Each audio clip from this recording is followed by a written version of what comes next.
नमस्कार, स्वागत है आप सभी का। कैसे हैं आप सब। आज का यह वीडियो बिहार बोर्ड कक्षा 8 के विज्ञान विषय पर है, जिसमें आज हम लोग अध्ययन करने वाले हैं अध्याय 14 का, जिसका नाम है कोशिकाएं, हर जीव की आधारभूत संरचना। इससे ऊपर के सभी अध्यायों को मैं इसी तरह वीडियो के माध्यम से पढ़ा चुका हूँ और इसके अभ्यास प्रश्नों को भी मैं हल करा चुका हूँ, जिसे आप मेरे चैनल के विज्ञान वाले प्लेलिस्ट में जाकर पढ़ सकते हैं। तो चलते हैं हम अध्याय 14 कोशिकाएं, हर जीव की आधारभूत संरचना अध्याय पर।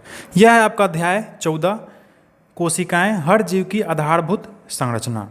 देखिए, कोशिका को इंग्लिश में सेल कहते हैं और इसी कोशिका के बारे में आज हम लोग इस अध्याय में पढ़ने वाले हैं। इस कोशिका के बारे में हम एक एक बिंदु को अच्छे से समझेंगे। हम समझेंगे कि किस प्रकार सभी जीव जो हैं, सभी सजीव, वह एक एक कोशिका से मिलकर बने हुए हैं।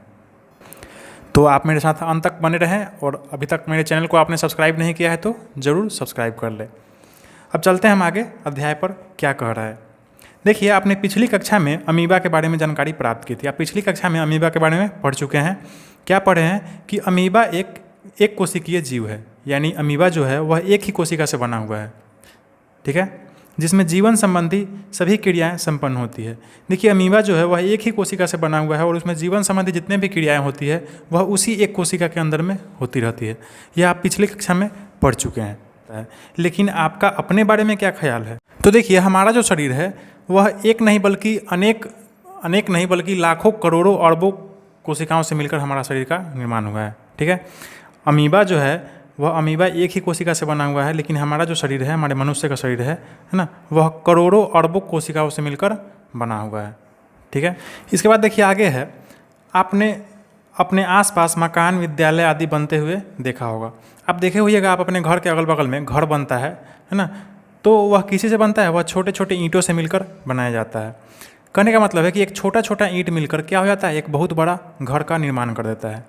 तो जिस प्रकार एक छोटा छोटा ईंट मिलकर एक पूरे घर का निर्माण करता है, ठीक उसी प्रकार जितने भी जीव जंतु हैं, जितने भी पेड़ पौधे हैं, वह सब एक एक छोटे छोटे कोशिकाओं से मिलकर इतने विशाल विशाल पेड़, मनुष्य, जीव जंतु बने हुए हैं, ठीक है। जिस प्रकार एक एक ईंट मिलकर एक मकान बना है, उसी प्रकार एक एक कोशिका मिलकर एक सजीव का निर्माण हुआ है, ठीक है।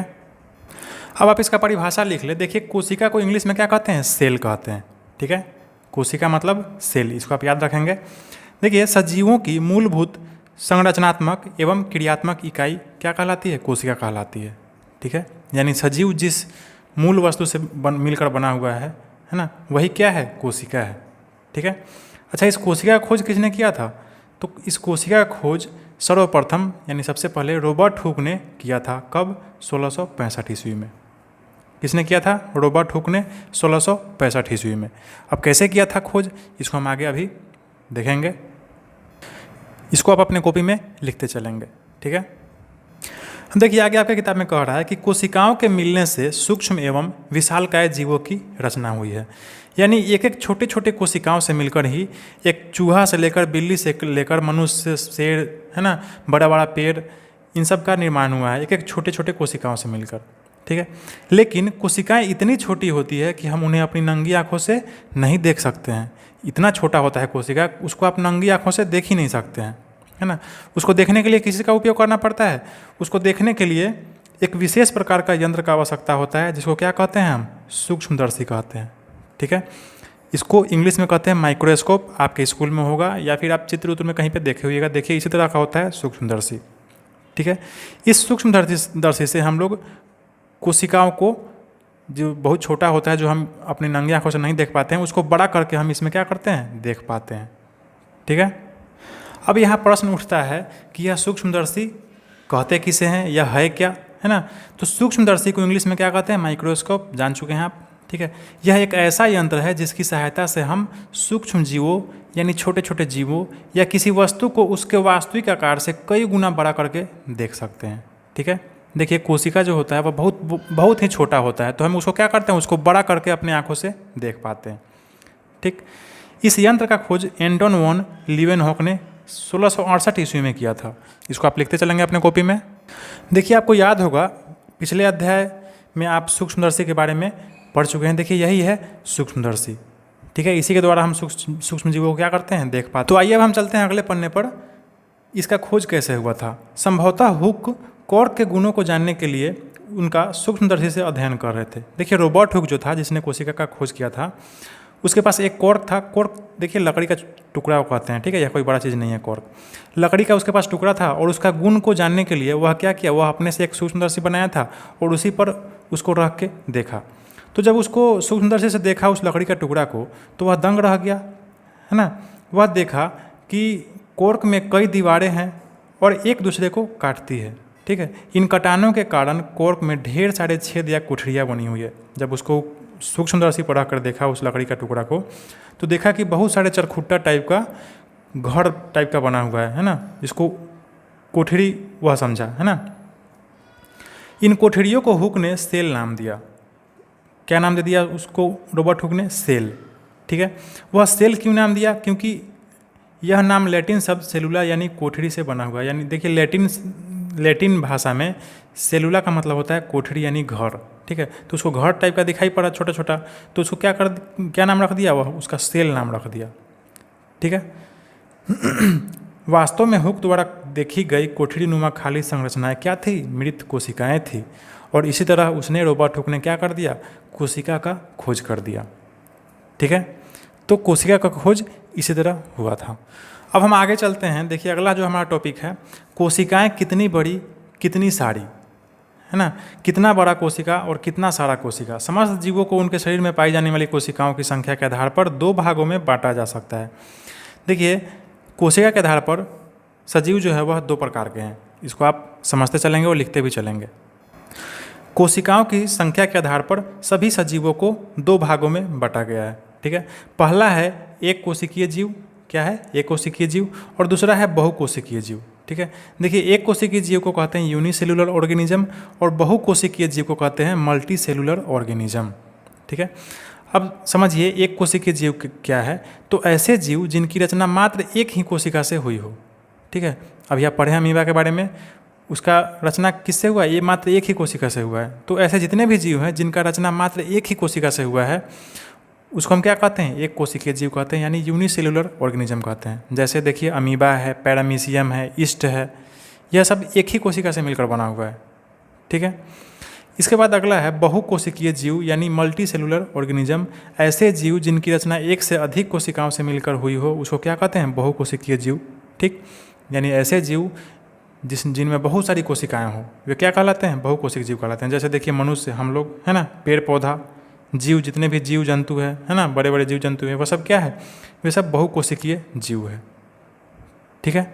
तो ऐसा आप समझ गए होंगे कि कोशिकाओं की संख्या के आधार पर कितने प्रकार है? दो प्रकार। एक कोशिक जीव यानी यूनिसेलुलर और बहुकोशिक जीव यानी मल्टी सेलुलर। जिसमें एक कोशिका हो वह यूनिसेलुलर कहलाता है, एक कोशिकीय कहलाता है। और जिसमें बहुत सारी कोशिकाएं हो वह बहुकोशिकीय कहलाता है, ठीक है। इसको आप लिखते चलेंगे। देखिए यही है एक कोशिकीय जीव का उदाहरण। अमीबा ऐसा ही होता है, पैरामीशियम ऐसा होता है और ईस्ट ऐसा ही होता है। देखिए आप इसको सूक्ष्मदर्शी से देखेंगे तब आपको ऐसा दिखाई पड़ेगा, वरना आप नंगी आँखों से इसको नहीं देख सकते हैं, ठीक है। तो ये एक कोशिकीय जीव का यह उदाहरण है, ठीक। और बहुकोशिकीय जीव के बारे में देखिए रॉबर्ट हुक क्या लिख रहा है कि एक अनुमान के मुताबिक एक नवजात शिशु का मतलब जानते हैं ना, जो अभी अभी जन्मा हो, ऐसा बच्चा जो अभी अभी जन्मा हो, उसके शरीर में कितना कोशिका होता है? करीब 20 खरब कोशिकाएं होती है। सोच लीजिए, जो बच्चा अभी अभी जन्मा है उसके शरीर में 20 खरब कोशिकाएं बन चुकी होती है, ठीक। जबकि एक मनुष्य के शरीर में लगभग 600 खरब कोशिकाएं होती है। जब आप सियाने हो जाते हैं, ठीक है, तो आपके शरीर में लगभग कितना कोशिका होता है? 600 खरब कोशिकाएं। कितना ज़्यादा कोशिका है, सोच लीजिए। अब इसी तरह देखिए आगे, हर दिन आपका शरीर 1% कोशिकाओं को त्याग कर उसकी जगह नई कोशिकाएं बना लेता है। इनकी संख्या 600 अरब है, ठीक है। यानी हर दिन आपके शरीर में 600 अरब कोशिका मरता है, ठीक। और 600 अरब कोशिका क्या होता है? फिर से जिंदा ले लेता है, ठीक है। कोशिकाएं जो है वह हमेशा मरती जीती रहती है, ठीक। तो हर दिन के हिसाब से क्या होता है? आपके शरीर का 1% कोशिका जो है यानी लगभग 600 अरब कोशिका मर जाता है, ख़त्म हो जाता है।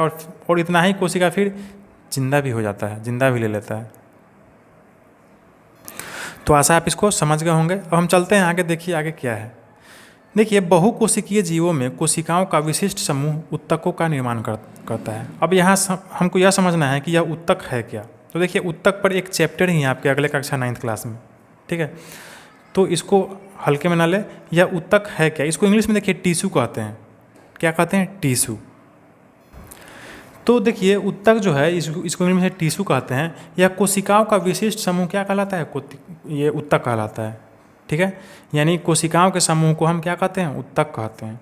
जैसे देखिए हमारे शरीर की अगर हम बात करते हैं तो हमारे शरीर में बहुत सारी कोशिकाएं हैं, यानी लगभग 600 खरब कोशिकाएं हैं, है ना। तो इस 600 खरब कोशिकाओं में अलग अलग प्रकार का कोशिका है। जैसे देखिए त्वचा का कोशिका अलग है ना, इसको हम उत्तक कहते हैं। जैसे रक्त का कोशिका अलग प्रकार का है, अस्थि का जो कोशिका है वह अलग प्रकार है। तो ये सब कोशिकाओं का जो समूह है इसको हम क्या कहते हैं? उत्तक कहते हैं। जैसे त्वचा, रक्त, अस्थि, है ना, हड्डी जो होता है, पेशी जिसको मसल कहते हैं, तंत्रिका उत्तक यानी नर्वस टिश्यू। तो यह सब अलग अलग काम करता है हमारे शरीर में, है ना। तो अलग अलग तरह के कोशिकाओं से मिलकर यह बना है, जिसको हम क्या कहते हैं? उत्तक कहते हैं। ठीक है, इसको हम विस्तार से हम आगे के अध्याय में हम समझेंगे। फिलहाल आप इतना ही जानें कि कोशिकाओं के समूह को जो अलग अलग हमारे शरीर में कार्य करता है, या फिर पेड़ पौधों में भी जो अलग अलग कार्य करता है, उसको क्या कहते हैं? उत्तक कहते हैं। ठीक,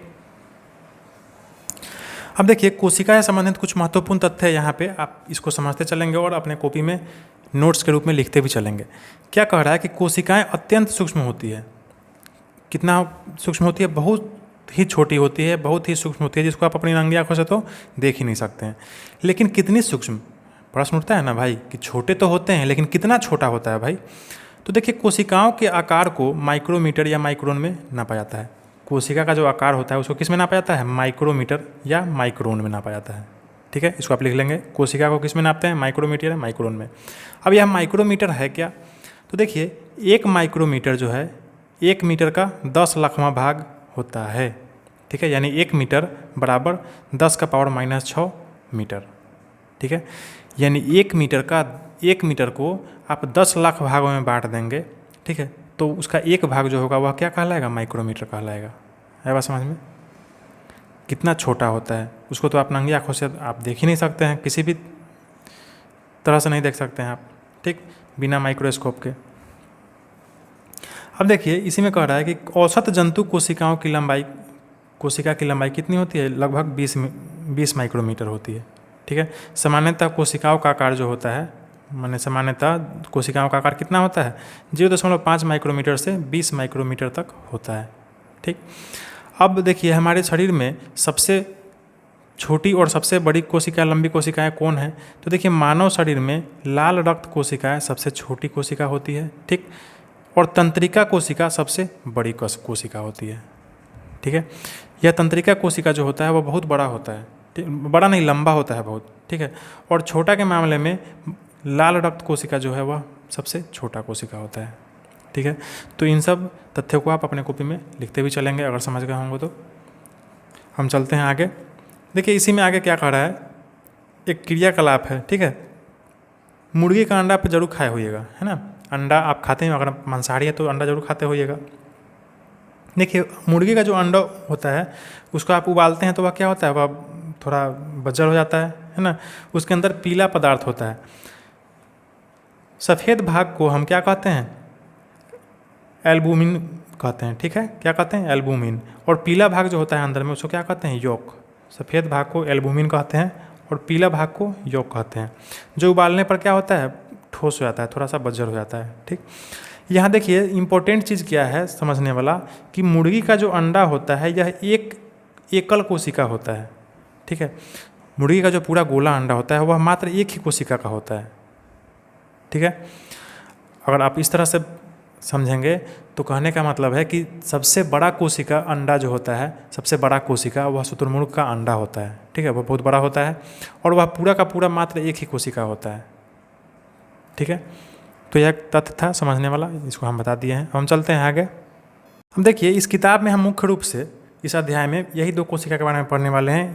इसका नाम है पादप कोशिका यानी पेड़ पौधों में पाए जाने वाले कोशिका, और इसका नाम है जंतु कोशिका यानी जीव जंतुओं में पाए जाने वाला कोशिका। ठीक है, इसको आप थोड़ा अच्छे से देखेंगे तो देखिए इस किताब में यह जो चित्र है यह पादप कोशिका का चित्र है ना। यह 9वीं कक्षा के पुस्तक का है। ठीक, और यह जो है यह जंतु कोशिका है यानी जीव जंतुओं में पाए जाने वाला कोशिका है यह। अब देखिए आगे इस अध्याय में हम क्या जानने वाले हैं कि सभी कोशिकाएं मुख्य रूप से निम्न 3 चीज़ों से मिलकर बनी होती है। सभी कोशिकाएं यानी पादप कोशिकाएं, पेड़ पौधे में पाए जाने वाली कोशिकाएं और जीव जंतुओं में पाए जाने वाली भी कोशिकाएं। जितने भी कोशिकाएं होती है वे सभी इसी तीनों चीज़ों से मिलकर बनी होती है। पहला क्या है? कोशिका झिल्ली एवं कोशिका भित्ति, ठीक है, जिसको इंग्लिश में कहते हैं सेल मेम्ब्रेन, कोशिका झिल्ली को, और कोशिका भित्ति को कहते हैं सेल वॉल, ठीक है। यह एक तरह से दीवार का काम करता है। अगला है कोशिका द्रव्य, जिसको कहते हैं साइटोप्लाज्म इंग्लिश में, ठीक है। अगला है 3 नंबर केंद्रक, जिसको इंग्लिश में कहते हैं न्यूक्लियस, ठीक है। तो हम इसी तीनों के बारे में हम एक एक करके अब हम अध्ययन करेंगे, ठीक है।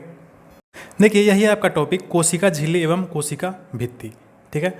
इसको आप थोड़ा देख लें। कोशिका झिल्ली को क्या कहते हैं इंग्लिश में? सेल मेम्ब्रेन, ठीक है। और कोशिका भित्ति को इंग्लिश में क्या कहते हैं? सेल वॉल, ठीक। अब देखिए यह है क्या। तो सबसे पहले आप आसान भाषा में तो यह समझ लीजिए कि जिस प्रकार आपका शरीर जो है वह आपके स्किन से ढका हुआ है, आपका त्वचा से ढका हुआ है ना, आपके शरीर के अंदर के जितने भी चीज़ें हैं वे सब किससे ढकी हुई है? आपके त्वचा से, आपके स्किन से ढकी हुई है, ठीक है।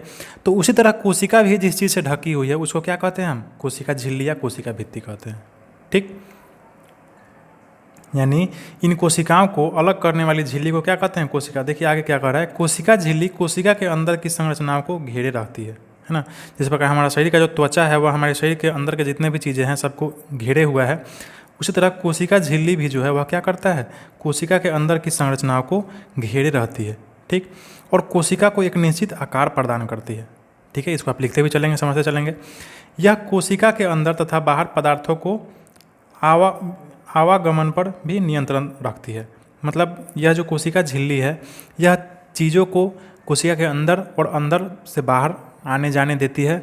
सभी चीज़ों को नहीं आने जाने देती है ना, जो ज़रूरत है उसी चीज़ को अंदर जाने देती है, और जो अंदर से बाहर आने का ज़रूरत है जिसको, उसी को बाहर आने देती है, ठीक है। जैसे देखिए कोशिका को भोजन बनाने के लिए ऑक्सीजन चाहिए, है ना, तो यह ऑक्सीजन को अंदर जाने देती है, ठीक। और जब भोजन बन जाता है वहाँ जब CO2 बनता है, कार्बन डाइऑक्साइड, तो कार्बन डाइऑक्साइड को बाहर निकलना होता है ना, तो यह कोशिका झिल्ली क्या करता है? उस कार्बन डाइऑक्साइड को बाहर निकलने देता है, ठीक है। तो कोशिका झिल्ली का यही काम है, कोशिका को घेर के रखना और उसका रक्षा करना, ठीक। हम चलते हैं अगले पन्ना पर। हम देखिए अगले पन्ने में उल्टेंगे तो देखेंगे कि जंतु कोशिका में कोशिका भित्ति नहीं पाई जाती है। जंतु कोशिका जो होता है उसमें कोशिका भित्ति नहीं होता है। यह केवल किस में होता है? यह केवल पौधों की कोशिकाओं में ही पाया जाता है, ठीक। देखिए कोशिका झिल्ली जंतु कोशिका में पाई जाती है, कोशिका भित्ति जंतु कोशिका में नहीं पाई जाती है, ठीक है। कोशिका भित्ति जो है वह सिर्फ पादप कोशिकाओं में ही पाई जाती है। क्यों? क्योंकि देखिए आप जानते हैं कि पेड़ पौधे प्रकृति में खुले पर्यावरण में रहते हैं, है ना। आप तो घर में रहते हैं, आप धूप से अपने आप को बचा कर रखते हैं, है ना, बहुत चीज़ से अपने आप को बचा लेते हैं। लेकिन पेड़ पौधा जो है वह हमेशा क्या रहता है? धूप से, बरसात से हमेशा झेलते रहता है अपने आप को, है ना। वे अनवरत पर्यावरण के विभिन्न घटकों तथा ताप, दाब, नमी, वायु, वेग आदि से प्रभावित होते रहते हैं। ऐसी स्थिति में पौधों की विशेष सुरक्षा और अतिरिक्त दृढ़ता की जरूरत होती है। मतलब उसको ज़्यादा सुरक्षा का जरूरत होता है। इसलिए कोशिका झिल्ली के अलावा पादप कोशिकाओं में कोशिका भित्ति भी होता है, ठीक है। आया बात समझ में? जंतु कोशिकाओं में सिर्फ कोशिका झिल्ली पाया जाता है, लेकिन पादप कोशिकाओं में कोशिका झिल्ली के अलावा कोशिका भित्ति भी पाया जाता है। आशा है आप समझ गए होंगे। हम चलते हैं थोड़ा चित्र में भी देख लेते हैं।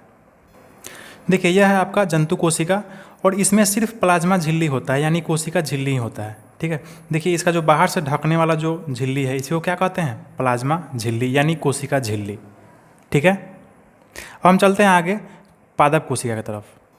तो देखिए यही है पादप कोशिका, ठीक है। और इस पादप कोशिका में आप ध्यान से देखिएगा तो इसमें 2 तरह का दीवार है, ठीक है।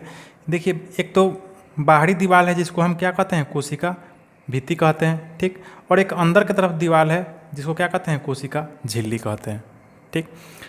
अंदर वाला जो दीवार है उसको क्या कहते हैं? कोशिका झिल्ली, जो पूरे कोशिका को बांधे हुआ है।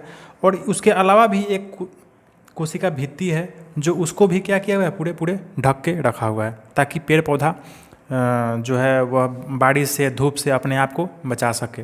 और यही कारण है कि पेड़ पौधा जो होता है वह काफ़ी मजबूत होता है ना। आपको कोई एक घुसा देगा आपको तो आप उलट जाइएगा, आपको बहुत ज़ोर से चोट लग जाएगा। लेकिन वही अगर पेड़ को आप एक घुसा मारिएगा तो उल्टा आप ही को चोट लग जाएगा, है ना, पेड़ को कुछ नहीं होगा।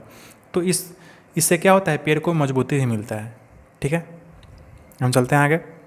तो देखिए कोशिका जो मुख्य रूप से 3 चीज़ों से मिलकर जो बना है उसमें पहला जो चीज़ है कोशिका झिल्ली, एवं कोशिका भित्ति, इसको आप समझ चुके हैं।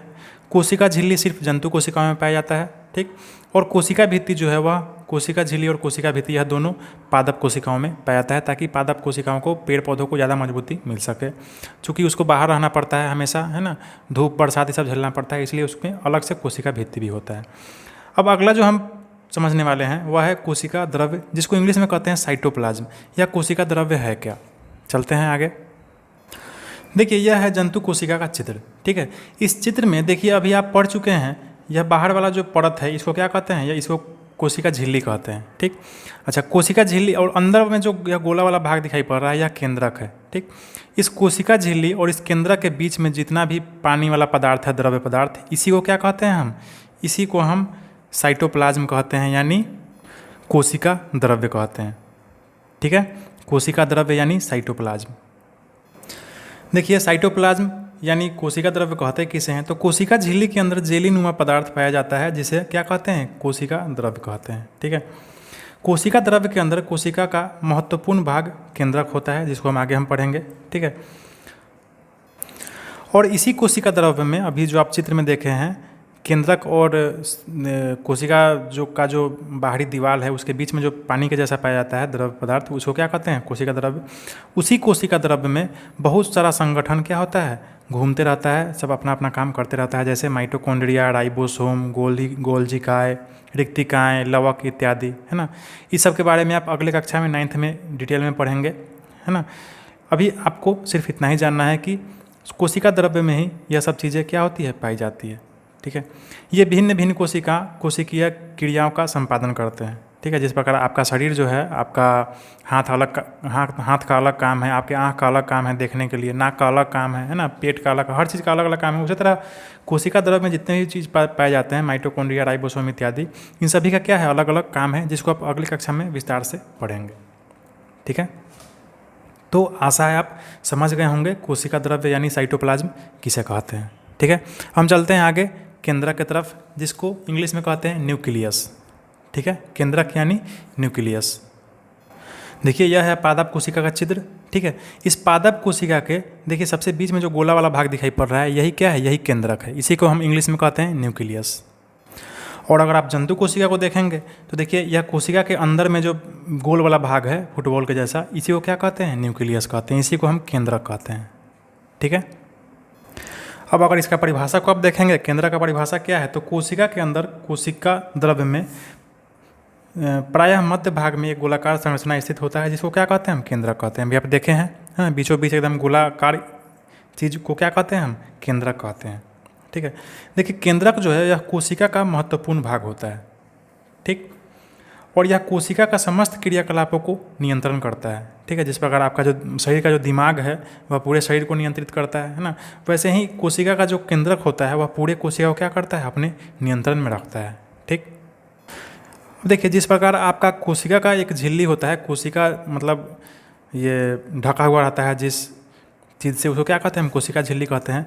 ठीक उसी तरह केंद्रक भी ढका हुआ रहता है एक परत से, जिसको क्या कहते हैं? केंद्रक झिल्ली कहते हैं, ठीक। जिसको इंग्लिश में कहते हैं न्यूक्लियर मेम्ब्रेन, ठीक है। जिस तरह आपका पूरा कोशिका जो ढका हुआ रहता है कोशिका झिल्ली से, वैसे ही केंद्रक भी ढका हुआ रहता है, उसको क्या कहते हैं? हम केंद्रक झिल्ली कहते हैं, इंग्लिश में न्यूक्लियर मेम्ब्रेन कहते हैं, ठीक है। इसका क्या काम है? तो इसका मुख्य काम है कि कोशिका द्रव्य एवं केंद्रक के बीच पदार्थों के आवागमन को नियंत्रित करना, ठीक है। मतलब कोशिका द्रव्य में जितने भी चीज़ हैं वो उसमें से केंद्रक के अंदर भेजने के लिए, केंद्रक से बाहर मंगाने के लिए, है ना, यह केंद्रक झिल्ली जो है वह क्या करता है? अपना रोल अदा करता है, ठीक। अब अगले पेज में देखेंगे तो आप पढ़ेंगे कि इसके अंदर भी गाढ़ा जेलीनुमा द्रव्य होता है, जिसे केंद्रक द्रव्य या न्यूक्लियोप्लाज्म कहते हैं, ठीक है। जिस प्रकार कोशिका के अंदर कोशिका द्रव्य पाया जाता है, वैसे ही केंद्रक के अंदर भी, है ना, केंद्रक जो होता है गोला अंदर छोटा सा, उसके अंदर भी गाढ़ा जेलीनुमा द्रव्य होता है, जिसको क्या कहते हैं? केंद्रक द्रव्य कहते हैं, जिसको इंग्लिश में न्यूक्लियोप्लाज्म कहते हैं, ठीक है। अब देखिए, केंद्रक के अंदर एक छोटी संरचना दिखाई देती है, जिसे केंद्रिका या न्यूक्लियोलस भी कहते हैं। केंद्रक के अंदर भी एक छोटा सा संरचना होता है, जिसको क्या कहते हैं? न्यूक्लियोलस, ठीक है। अब देखिए, केंद्रक के अंदर की संरचना को देखने के लिए अति उच्च आवर्धन क्षमता वाले सूक्ष्मदर्शी की आवश्यकता होती है ना। यानी आप छोटा मोटा सूक्ष्मदर्शी से, माइक्रोस्कोप से ये केंद्रक को आप नहीं देख सकते हैं। इसको देखने के लिए, केंद्रक के अंदर की चीज़ों को देखने के लिए आपको बहुत ज़्यादा क्षमता वाला आपको क्या चाहिए, सूक्ष्मदर्शी चाहिए। ठीक है, आगे देखिए क्या कह रहा है कि केंद्रक कोशिका के सारे कार्यों का संचालन और नियंत्रण करता है। पढ़ चुके हैं, है ना। जिस प्रकार आपका दिमाग जो है पूरे शरीर को नियंत्रण में रखता है, वैसे ही केंद्रक भी क्या करता है, पूरे कोशिका को अपने नियंत्रण में रखता है। ठीक, तथा जीवों के गुणों का निर्धारण भी करता है। ठीक है, यह जीवों के अनुवांशिक गुणों का वाहक भी है। यानी देखिएगा, आपका जो फेस होगा, आपके पिताजी या आपके माताजी के जैसा होगा, है ना। देखिए, किसी का बच्चा जो होता है वह उसी के जैसा दिखने में होता है। वह किसके कारण होता है, वह इसी केंद्रक के कारण होता है। यह केंद्रक जो होता है वह अनुवांशिक गुणों का वाहक होता है। ठीक है, क्या होता है, अनुवांशिक गुणों का वाहक होता है। यानी जो बाप में है वही क्या होता है, वह बेटा में चला जाता है, वही गुण सब। ठीक है, नाक का बनावट, आँख का बनावट, यह सब। अब देखिए, आगे आप देखेंगे तो केंद्रक जो होता है, न्यूक्लियस, है ना, इस केंद्रक के आधार पर भी कोशिकाएं दो प्रकार की होती है। किसके आधार पर, या जो अभी आप केंद्रक पढ़ रहे हैं, इस केंद्रक यानी न्यूक्लियस के आधार पर भी कोशिका जो है वह कितने प्रकार की है, दो प्रकार की है। एक ऐसी कोशिका होती है जिसमें स्पष्ट केंद्रक होता है, ठीक है, और एक ऐसा कोशिका होता है जिसमें स्पष्ट केंद्रक नहीं होता है। देखिए दोनों को क्या कहते हैं, ठीक है। जिनमें सुस्पष्ट केंद्रक पाया जाता है उन्हें क्या कहते हैं, यूकैरियोटिक कोशिका कहते हैं। जिसमें सुस्पष्ट केंद्रक पाया जाता है, मतलब ऐसा कोशिका जिसका केंद्रक जो है एकदम खूब अच्छा से दिखाई पड़ता है, उसको क्या कहते हैं हम, यूकैरियोटिक कोशिका। ठीक, अच्छा, जिनमें एक स्पष्ट केंद्रक का अभाव रहता है इन्हें प्रोकैरियोटिक यानी केंद्रपूर्वक कोशिकाएं कहते हैं। कहने का मतलब जिसमें अच्छा से केंद्रक दिखाई पड़ता है उसको यूकैरियोटिक कहते हैं, और जिसमें केंद्रक अच्छा से दिखाई नहीं पड़ता है यानी केंद्रक का अभाव रहता है उसको क्या कहते हैं, प्रोकैरियोटिक कोशिका। तो यूकैरियोटिक कोशिका क्या है और प्रोकैरियोटिक कोशिका है, आप समझ गए। इसको आप अपने कॉपी में भी इस दोनों का परिभाषा लिख लेंगे। ठीक है, यूकैरियोटिक माने जिसका केंद्रक अच्छा से दिखाई पड़ता हो, स्पष्ट दिखाई पड़ता हो, और प्रोकैरियोटिक मतलब ऐसा कोशिका जिसका केंद्रक जिसमें नहीं हो या फिर केंद्रक अच्छा से दिखाई नहीं पड़ता हो। ठीक है, अब जैसे देखिए, जीवाणु, नीले हरे शैवाल कैसे कोशिका होते हैं, प्रोकैरियोटिक कोशिका का उदाहरण है।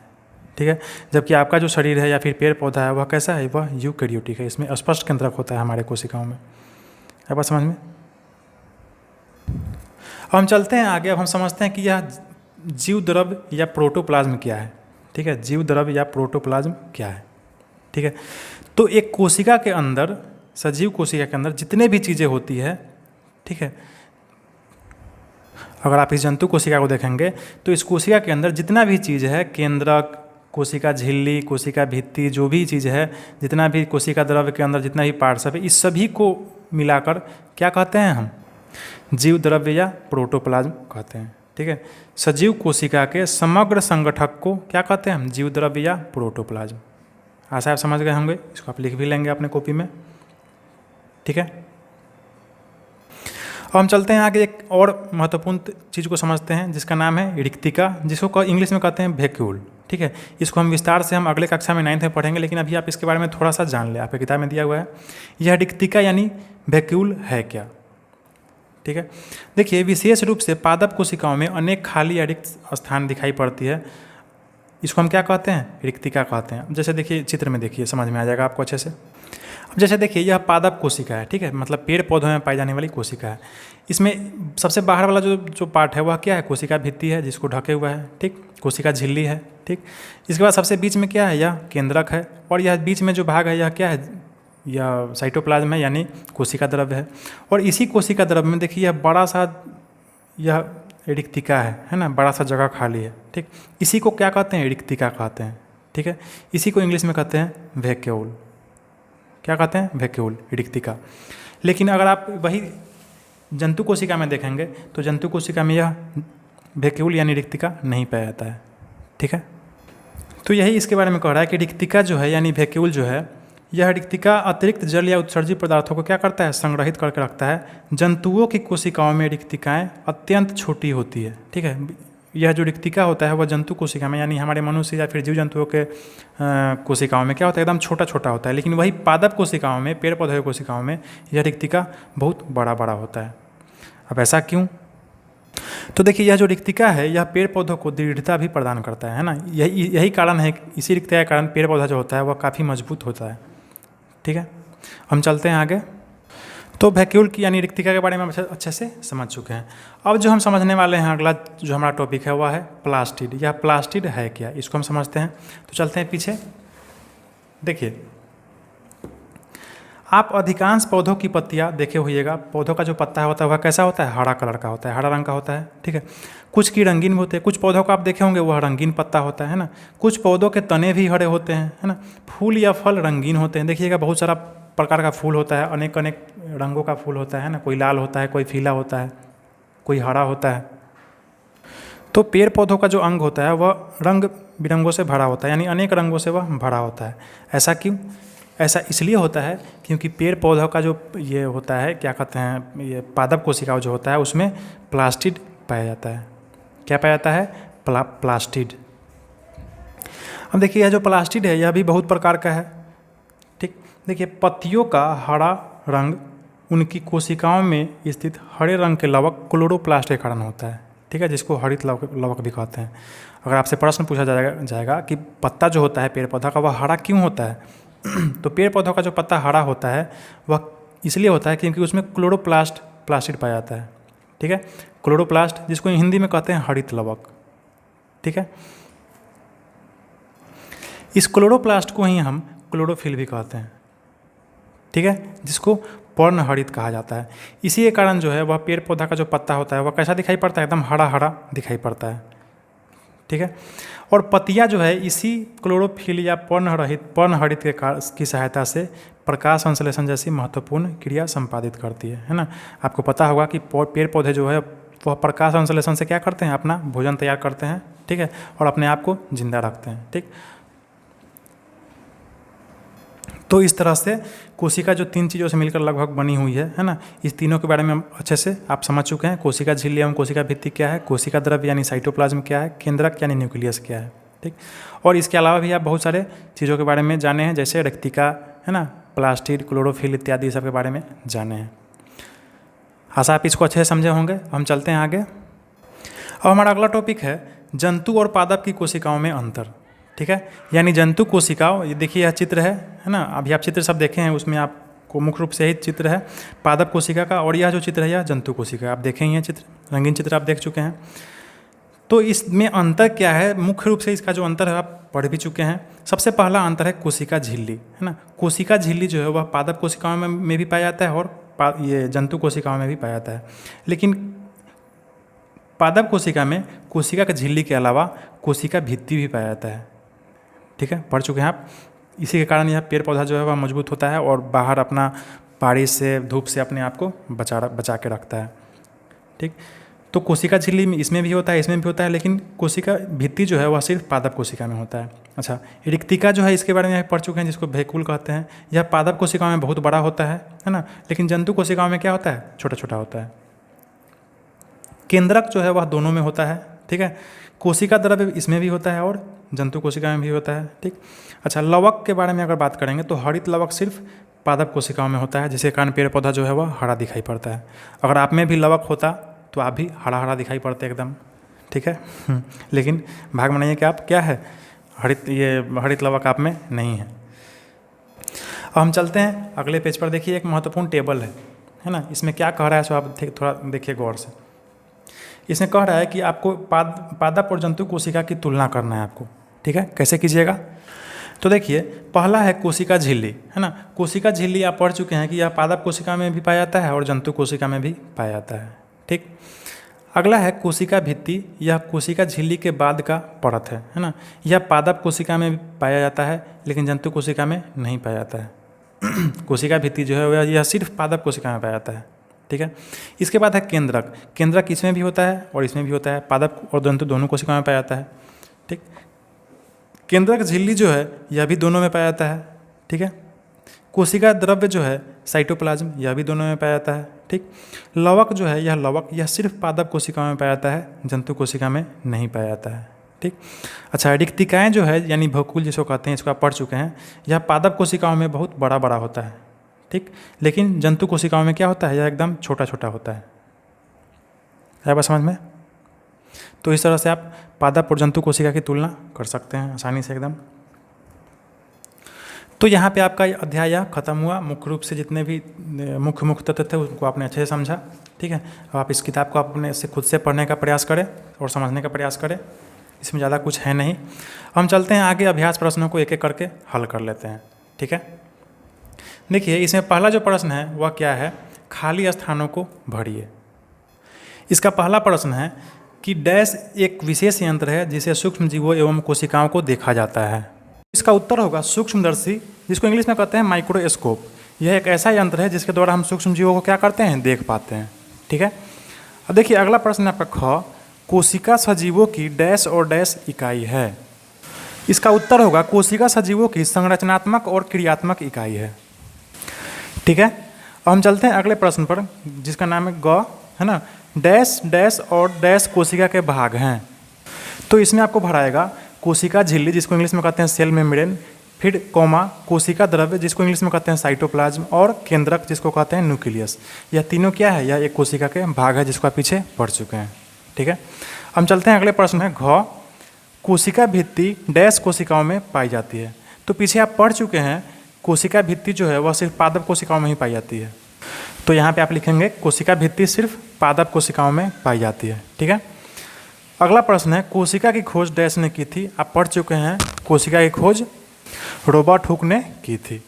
ठीक है, तो यह प्रश्न आपका बन गया। हम चलते हैं अगले प्रश्न की तरफ, है ना। 2 नंबर, इसमें क्या करना है, सही या गलत का निशान लगाना है। आपको बताना है कौन सही और कौन गलत है। देखिए पहला प्रश्न है आपका सजीव कोशिका से बने हैं, है ना। यह तो सही बात है, जितने भी सजीव है वह क्या है, कोशिका से बने हुए हैं। आप तो पढ़े हैं पीछे। ठीक, अगला प्रश्न कह रहा है कि सभी कोशिकाओं में कोशिका भित्ति पाई जाती है। तो यह गलत है, कोशिका भित्ति सिर्फ पादप कोशिकाओं में पाई जाती है। ठीक है, सभी कोशिकाओं में नहीं पाई जाती है, यानी जंतु कोशिका में कोशिका भित्ति नहीं होती है। कोशिका भित्ति कहाँ होती है, सिर्फ पादप कोशिका में। अगला प्रश्न है ग, केंद्रक झिल्ली कोशिका द्रव्य एवं केंद्रक के बीच पदार्थों के आवागमन को नियंत्रित करती है। सही बात है, केंद्रक झिल्ली जो है वह कोशिका द्रव्य एवं केंद्रक के बीच क्या करता है, पदार्थों को अंदर बाहर आने जाने देता है। ठीक है, यह सही है। अगला प्रश्न है, अगला ये स्टेटमेंट है अमीबा बहुकोशिकीय जीव है। तो यह भी गलत है ना। क्यों, क्योंकि आप पढ़ चुके हैं अमीबा जो है वह एक कोशिकीय जीव है, इसमें सिर्फ एक ही कोशिका होती है। ठीक है, तो यह भी प्रश्न हो गया क्लियर। हम चलते हैं अगले प्रश्न पर। अगला प्रश्न है आपका 3 नंबर, एक शब्द में बताइए, आपको एक शब्द में इसका उत्तर देना है। सजीवों की संरचनात्मक इकाई क्या कहलाती है। इसका उत्तर होगा कोशिका, जिसको इंग्लिश में कहते हैं सेल। सजीवों की संरचनात्मक और क्रियात्मक इकाई को हम क्या कहते हैं, कोशिका कहते हैं। ठीक है, अगला प्रश्न है ख, कोशिका में जेलीनुमा संरचना क्या होता है। तो कोशिका में जो जेलीनुमा पदार्थ होता है वह क्या होता है, कोशिका द्रव्य होता है, जिसको इंग्लिश में क्या कहते हैं, साइटोप्लाज्म। ठीक है, आप पीछे पढ़ चुके हैं। चलते हैं अगले प्रश्न पर, अगले पेज पे। अगला प्रश्न है आपका ग नंबर, जंतु कोशिका का बाहरी आवरण क्या कहलाता है। तो देखिए जंतु कोशिका का जो बाहरी आवरण है वह क्या होता है, कोशिका झिल्ली होता है, इसको इंग्लिश में कहते हैं सेल मेम्ब्रेन। ठीक है, और पादप कोशिका का जो बाहरी आवरण होता है वह कोशिका भित्ति होता है, जिसको कहते हैं सेल वाल। ठीक है, अब देखिए अगला प्रश्न है घ नंबर, पत्तियों के हरे रंग के लिए जिम्मेवार लवक क्या है। आप पढ़ चुके हैं पीछे, पेड़ के पत्तों का जो रंग हरा होता है वह किसके कारण होता है, क्लोरोप्लास्ट के कारण होता है। ठीक, तो पत्तियों के हरे रंग के लिए जिम्मेवार लवक कौन है, क्लोरोप्लास्ट है। ठीक, अगला प्रश्न है अंग, कोशिका द्रव्य के बीच खाली संरचना क्या कहलाता है। आप पढ़ चुके हैं, यह रिक्तिका कहलाता है, जिसको इंग्लिश में कहते हैं वैक्यूल्स। ठीक है, कोशिका द्रव्य के बीच जो खाली स्थान होता है यह पादप कोशिकाओं में बड़ा होता है और जंतु कोशिकाओं में छोटा होता है, जिसको क्या कहते हैं, रिक्तिका, इंग्लिश में वैक्यूल। ठीक, अब देखिए अगला प्रश्न आपका क्या कह रहा है 4 नंबर, कोशिका सजीवों की मूलभूत संरचनात्मक इकाई है कैसे। आपको इसका उत्तर देना है। कोशिका सजीवों की मूलभूत संरचनात्मक इकाई है, आप पढ़ चुके हैं, है लेकिन कैसे है। तो इसका उत्तर होगा क्योंकि सभी सजीव एक एक कोशिकाओं से मिलकर बने हुए हैं। जितने भी सजीव हैं वह एक एक कोशिकाओं से मिलकर बने हुए हैं, और जीवन संबंधी सभी क्रियाकलाप, तमाम क्रियाकलाप इन्हीं संरचनाओं के द्वारा होता है। ठीक है, उन्हीं कोशिकाओं के द्वारा होता है। अतः कोशिका सजीवों की मूलभूत संरचनात्मक इकाई कहलाती है। ठीक है, आशा है आप समझ गए होंगे इसको। ठीक है, इसको आप क्या करें, लिख लें अपने कॉपी में। हम चलते हैं अगले प्रश्न की तरफ। आपका अगला प्रश्न है 5 नंबर, जंतु कोशिका का नामांकित चित्र बनाइए। तो देखिए इस जंतु कोशिका का चित्र आपके किताब में दिया हुआ है। देखिए यही है जंतु कोशिका, ठीक है, यही है जंतु कोशिका का चित्र। और इसका इसमें जो भी अंदर का चीज़ सब इसका नाम भी लिखा हुआ है ना। कोशिका झिल्ली है, रिक्तिका है, केंद्रक है, कोशिका द्रव्य है, ठीक है। तो इसमें जो भी चीज़ लिखा हुआ है इसका नाम भी आपको लिख देना है, ठीक। आप हरित लवक नहीं लिखेंगे क्योंकि यह पादप कोशिका में पाया जाता है। तो आपको क्या करना है, इसको चित्र को बना देना है और इसके जो नाम लिखा हुआ है चारों नाम को लिख देना है, एकदम आसान है, ठीक है। इसको आप पॉज करके बना सकते हैं अपने कॉपी में। अब हम चलते हैं अगले प्रश्न की तरफ। अगला प्रश्न है आपका 6 नंबर, पादप कोशिका का नामांकित चित्र बनाइए, है ना। जिस प्रकार आप जंतु कोशिका का बनाए हैं उसी प्रकार आपको क्या करना है, पादप कोशिका का भी नामांकित चित्र बनाना है। तो यह भी चित्र जो है वह आपके किताब में दिया हुआ है। देखिए यहाँ पे पादप और जंतु दोनों दिया हुआ है। तो आपको क्या करना है, सिर्फ पादप कोशिका का ही बनाना है। आप क्या करेंगे, इस चित्र को बना लेंगे, ठीक है। जिस प्रकार यह चित्र है वैसा ही आप बना लेंगे।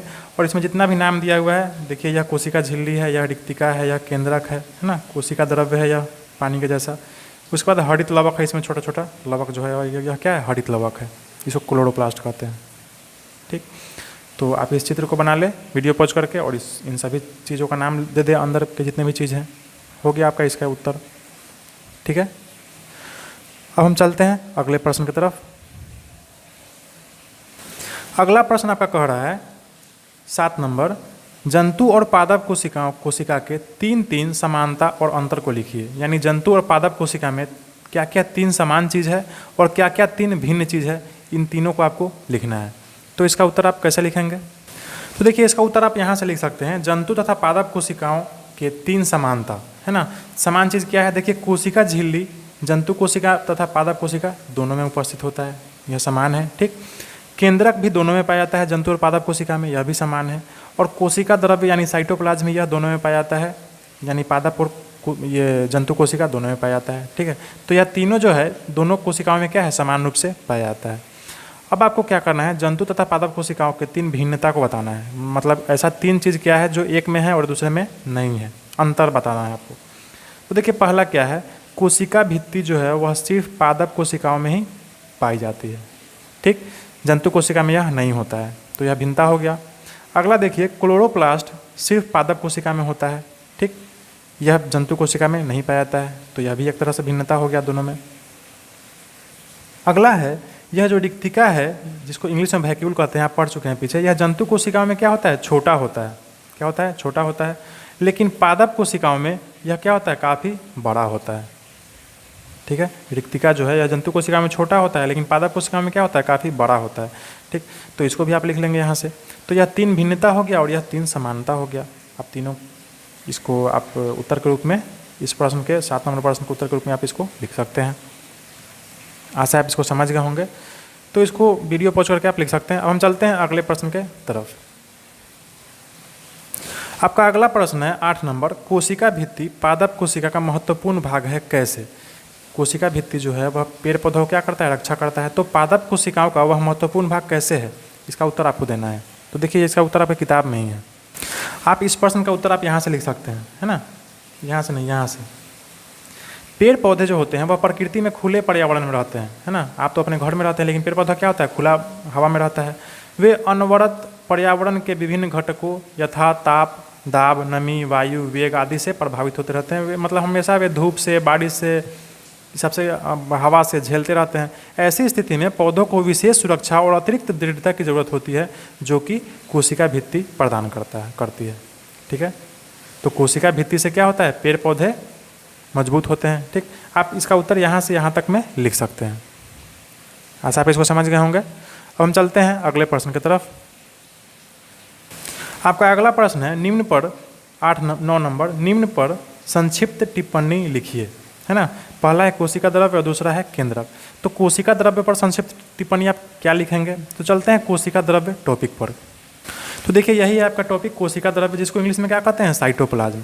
आप इसके उत्तर में, इस प्रश्न के उत्तर में आप यह लिख सकते हैं, कोशिका झिल्ली के अंदर जेलीनुमा पदार्थ पाया जाता है जिसे कोशिका द्रव्य या साइटोप्लाज्म कहा जाता है, ठीक है। इतना लिख देंगे। फिर इसके बाद आप यह भी लिख सकते हैं कि कोशिका द्रव्य में ही अन्य कोशिकीय संगठन तथा यथा माइटोकॉन्ड्रिया, राइबोसोम, गोल्जी काय, रिक्तिकाय, लवक इत्यादि पाए जाते हैं, ठीक है। तो इस प्रश्न के उत्तर में हम जितना भी अंडरलाइन किए हैं आप इसको लिख सकते हैं। कोशिका झिल्ली के अंदर जेलीनुमा पदार्थ पाया जाता है जिसे कोशिका द्रव्य या साइटोप्लाज्म कहा जाता है।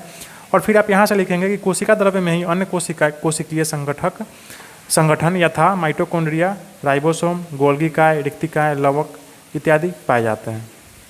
ठीक, बस इतना ही हो गया आपका आंसर। यहाँ से यहाँ तक, फिर यहाँ से यहाँ तक। हम चलते हैं अगले प्रश्न पर। अब आपका अगला प्रश्न है 9 नंबर का। आप पहला तो बना लिए हैं कोशिका द्रव्य। दूसरा प्रश्न है केंद्रक। केंद्रक के बारे में आपको संक्षिप्त टिप्पणी लिखना है। तो केंद्रक जिसको इंग्लिश में न्यूक्लियस कहते हैं, चलते हैं किताब पर हम। तो देखिए यही है आपका टॉपिक किताब में, केंद्रक जिसको इंग्लिश में क्या कहते हैं, न्यूक्लियस। ठीक है। इस प्रश्न के उत्तर में आप यहाँ से लिख सकते हैं केंद्रक कोशिका का एक महत्वपूर्ण भाग है। यह कोशिका के समस्त क्रियाकलापों का नियंत्रण करता है। कोशिका झिल्ली की तरह ही यह झिल्ली केंद्रक को भी घेरे रहती है। इसे केंद्रक झिल्ली कहते हैं। यह झिल्ली केंद्रक को कोशिका द्रव्य से अलग रहती है। साथ ही यह कोशिका द्रव्य एवं केंद्रक के बीच पदार्थों के आवागमन को भी नियंत्रित करती है। ठीक है। तो आप यहाँ से लेकर यहाँ तक लिख सकते हैं। अगर आप और शॉर्ट लिखना चाहते हैं तो आप यहाँ से लेकर यहाँ तक ही लिखें। ठीक। लेकिन कुछ और ज़्यादा लिखना चाहते हैं तो आप यहाँ से लेकर यहाँ तक लिख सकते हैं। ठीक, ऐसा आप समझ गए होंगे। हम चलते हैं अगले प्रश्न की तरफ। तो देखिए अब आगे इसका प्रश्न खत्म हो गया है ना, परियोजना कार्य है। तो यहाँ पे आपका यह अध्याय खत्म हुआ। ठीक, यह अध्याय आपको कैसा लगा आप हमें कमेंट करके ज़रूर बताएंगे, है ना। अच्छा लगा तो ज़रूर वीडियो को लाइक करेंगे और अपने दोस्तों को शेयर करेंगे और मेरे चैनल को ज़रूर से ज़रूर सब्सक्राइब करेंगे। Thank you. कुछ भी कहना चाहते हो इसके बारे में तो कृपया आप कमेंट करें, है ना। कुछ भी बताना चाहते हो तो आप ज़रूर बताएं।